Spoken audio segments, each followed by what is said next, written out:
Bismillahirrahmanirrahim.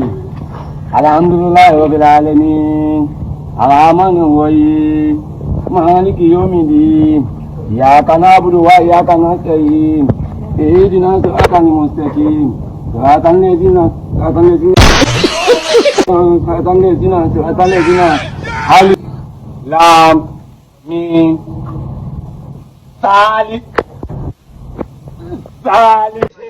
Oh my Salih.